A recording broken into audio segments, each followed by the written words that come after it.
Hello and welcome back. This is the third video I'm making about the process of my songwriting for the project that I call Channel. And today we're going to talk about a song that a lot of people seem to really like.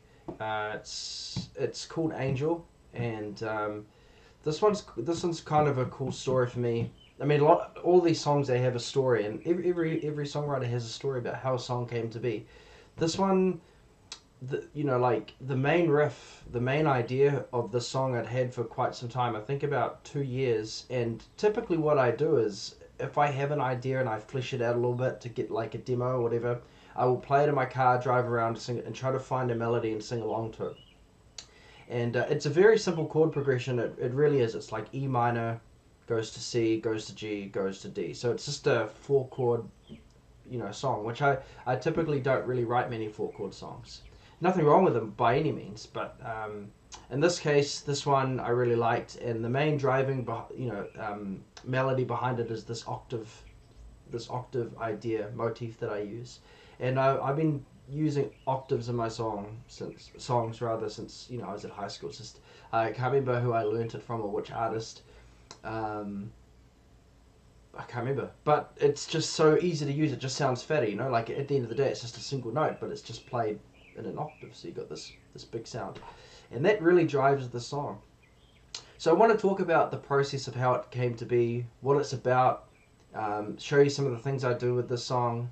It's not actually that hard. It's interesting. So let's just go back and I just want to quickly take you through the session and show you what there is. Now, one of the things I really wanted to do with this song was to figure out, because one of the things I think about a lot is if I would ever play these live, how many guitars would I need? What would they be doing? So there really is two guitars that drive this whole song. We've got the rhythm.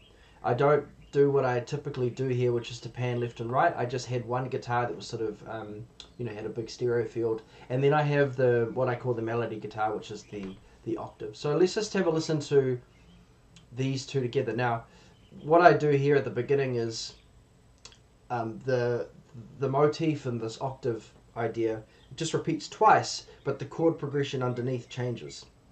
And one thing I really like about things like that is that in a particular chord, the notes that I'm playing, or the notes anyone will be playing in a song, they'll have some relationship to the chord that they're playing. And the moment you change the chord, that relationship changes. And every note, every interval that's created has some sort of emotional effect on us. Major third makes us feel happy. Minor third makes us feel sad. Perfect fourth, perfect fifth sort of have this resolve. They don't have much emotional content in it, and so I like to think like that. And it's not like I go into songwriting and I think I'm going to make this happen or this happen, but I like to be able to think about it when I'm refining my idea a little bit. So I really liked this idea. So let's have a listen to this.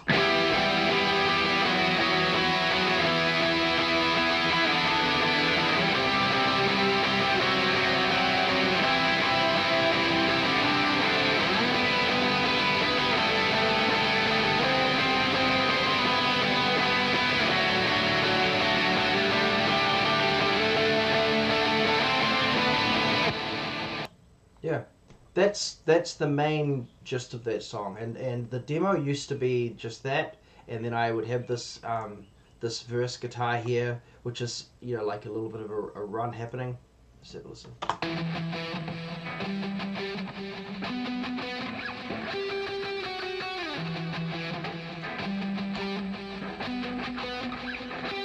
So that's what I had in the demo, along with some very basic drums. And in this case, the drums are just holding things together. They're not complex. They're not meant to be complex. Even the bass is just driving. Dum, dum. So let's have a quick listen to this, and then I'll talk about what happened with this song. So we've got like the kick flam sort of thing at the beginning.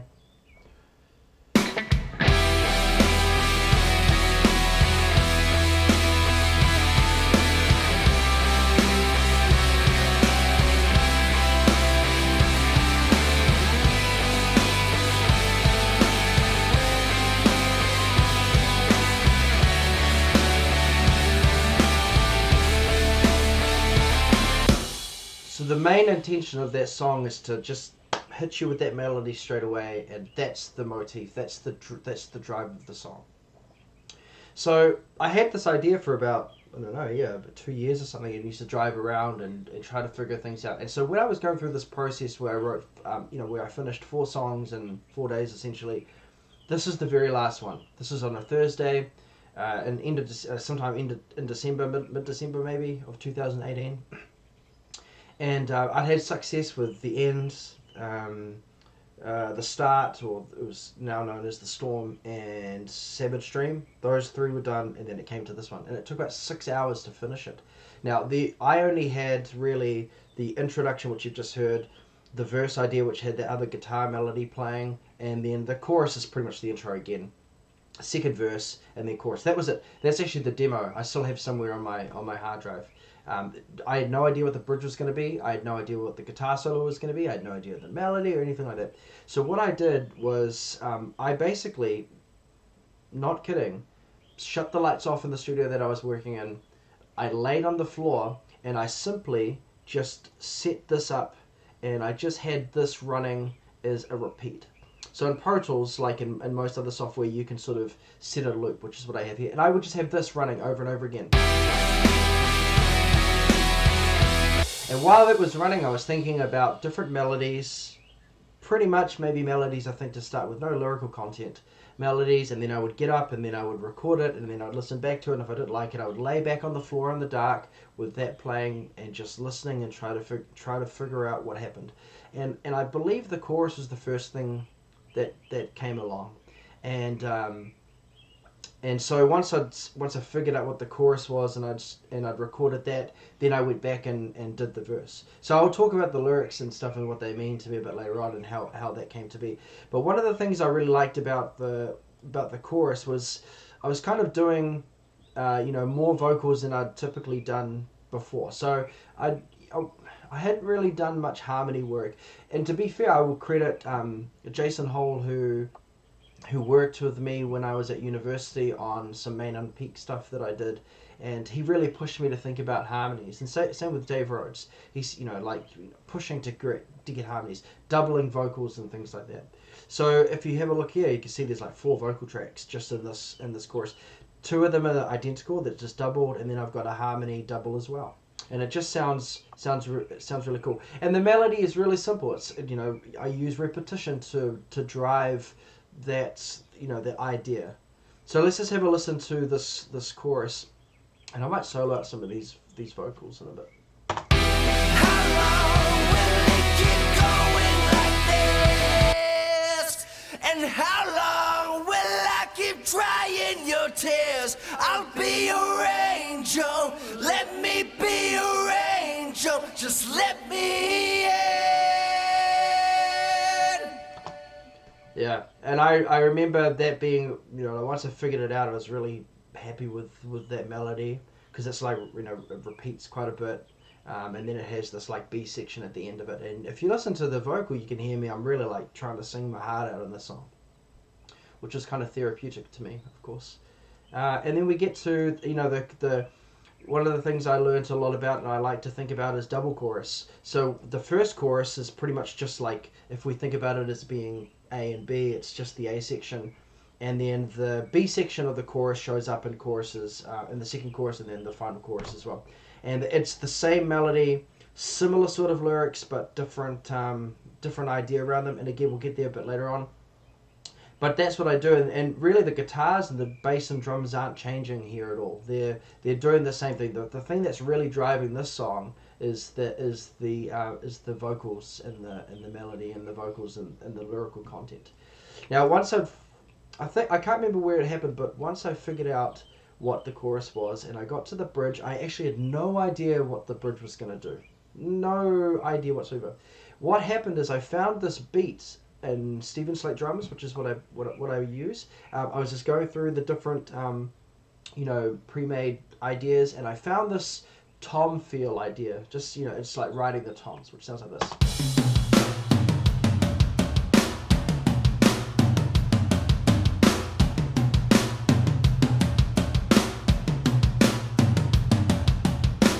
And one of the things I really like about drums and just writing in general is that one idea can spark another. So I heard that, and I felt that was a really good juxtaposition to the driving and tightness, I guess, of the simplicity rather of the verse and the chorus, what the drums are doing there, because it's not technical whatsoever. And one of the things I'd always wanted to sort of play around with and try is to create some sort of dual harmonies with guitars. You know, have a guitar do something and then have another guitar harmonize with it. And that was actually really fun to do. I definitely remember this happening. So just I'm going to play these two guitars. I think there's actually this one here, breakdown guitar. Oh, there's the breakdown guitars there. Okay, so is it here?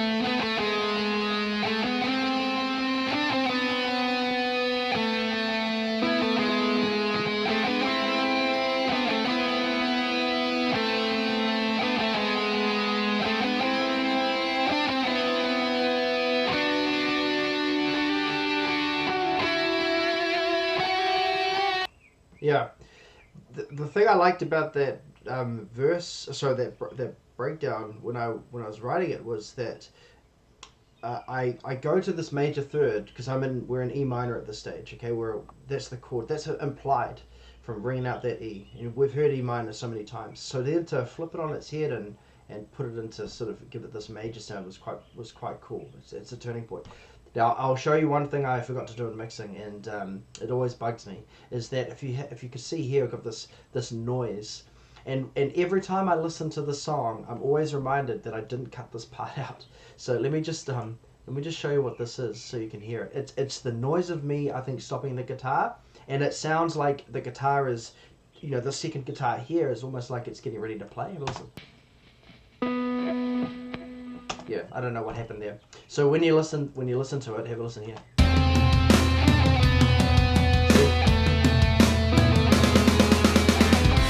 It would be much cleaner if it wasn't there, but it is. So that's that. Now, once I'd gotten into that, I knew I wanted some sort of guitar solo in here, and again, I'm not really a shredder.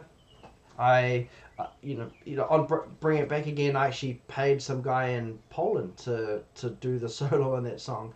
I tried my shredding on it, it just didn't work, and so I sent it off to him, and I said, this is sort of the feel I want. But in this song here, a lot of the solos I like to write, I'm one of those guys that likes to write a solo and have it that way the entire time, like it's a compositional idea that I want to keep.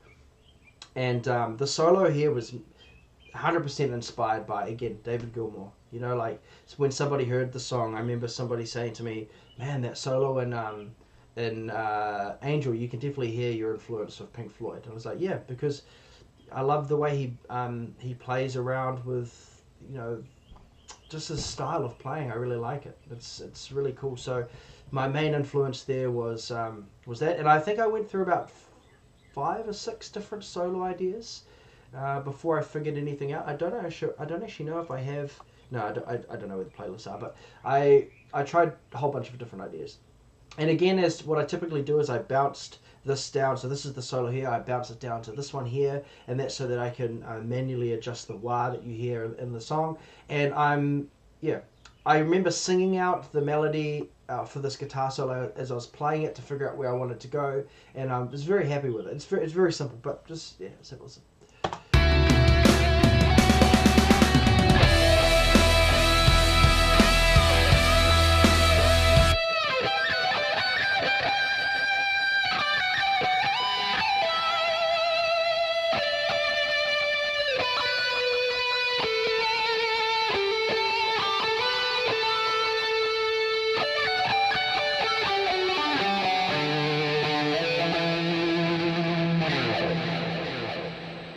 Definitely hear the Pink Floyd at the end of that, like with that arpeggio run going into D sus4 and then making my way back down the scale. And I will show you something that I do in this song. I love using. Oops, what's happened here? There it is here. Where's it gone? Mix window. Where's my mix window? Okay, once again, I think I know where it is. It's over here. There we go. Okay. My secret. My secret is that I use a lot of the time for my solos is 80s guitar solo, which is it here? Yes, 80s solo. Right here. This is my go-to for guitar solos. I just love that sound, man. It's just got something cool about it. Yeah, a lot of my solos on it. A lot of my solos, I use that guitar before I had access to Helix. So that's pretty much it. Now at the end of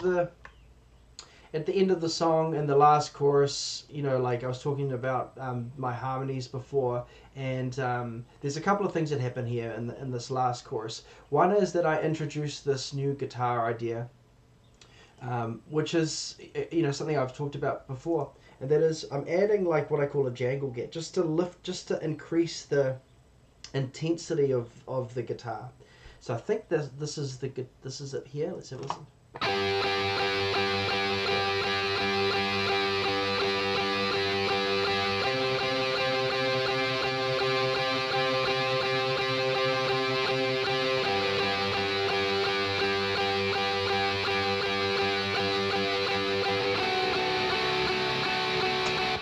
Yeah, so that's hidden in the mix. And you know, like I take a lot of inspiration from things like that from U2, like Edge. You know, like I grew up listening to a lot of U2, and I've always appreciated the Edge's sound. Like you can hear the way that I'm using delay is kind of, you know, like it's quite common from 80s rock and things like that. But you know, that guitar is hidden again in the mix just to beef it up. The other thing that I started to do in this last chorus to make it really big was to add like a response to, like a cool response idea. So this whole time we've got these lyrics, and then in this very last one, if I just solo out these, you'll hear that I'm basically responding, or it basically, you know, repeating what I'm singing about. So if we have a listen here. How long will it keep going like this? And how long will I keep drying your tears? I'll be your angel. Let me be your angel. Just let me in. Yeah, you get that really big, nice chord at the end there from those harmonies, and I can't stress enough how cool harmonies are to play around with, and it's something that I don't really do as much as I should. I typically have 2-part harmonies, but that's like a 3-part harmony, which is cool, just by having that extra vocal on. And it just means that last chorus is really powerful and really strong. And so that's really it musically. It's not a very difficult song. It's really fun to sing. And you know, at the time in my life at this time, I was, you know, those 4 songs, The Start, Savage Dream, Angel, and The End. I was going through a big reflection time in my life, and the Angel is about, you know, somebody trying to help you, but you're just too stubborn to let them in, and to, you know, like when people show you things that may be causing you discomfort in your life or disease or whatever it is, and you just don't listen to them, and you're not letting people in to help you. And so when I wrote these lyrics, they were again written within that 6-hour period. One of the things I wanted to do was to keep the verse very much like single note melodies, so that the main focus is on the lyric and not the melody so much. I think I'm just holding G, is what I figured out later on when I was thinking about it just recently. But you know, the whole idea of somebody waking you up from I think the first lines are, she wakes me up in the aftermath, and I just visualized this entity sort of taking me and just out of where I was, and just showing me, and just basically begging with me to, you know, you need help, but you gotta let me in. So I don't know who I'm writing about per se. I'm not writing about an angel, you know. I've personified it through the song, and And so when I started writing especially in the chorus, because the chorus is really emotive, right? So you got this juxtaposition of the verse being very kind of flat, if you will, of storytelling, and then the chorus it sounds, there's intensity and intent in the way that it's sung. And so the chorus was it. How long will it keep going like this? How long will I keep drying your tears? I'll be your angel. Let me be your angel. Just let me in. And then the second time we get to the chorus where I do the second version, I just basically say it as it is, and I remember writing it and feeling sort of like this is true. So, how long will you keep running from this? How long till you start facing your fears?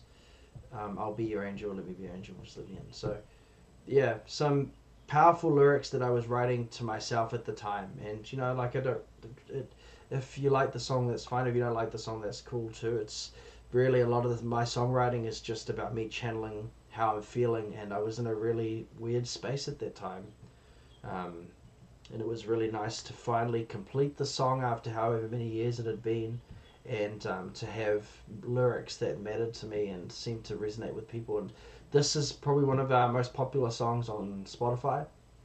People really like it. It's fun to sing, and yeah, hopefully you've again learnt some things from it, seen how I approach my songwriting. It's cool. If you have any other questions, feel free to let me know in the comments below, or comment, chat to me on YouTube or Facebook.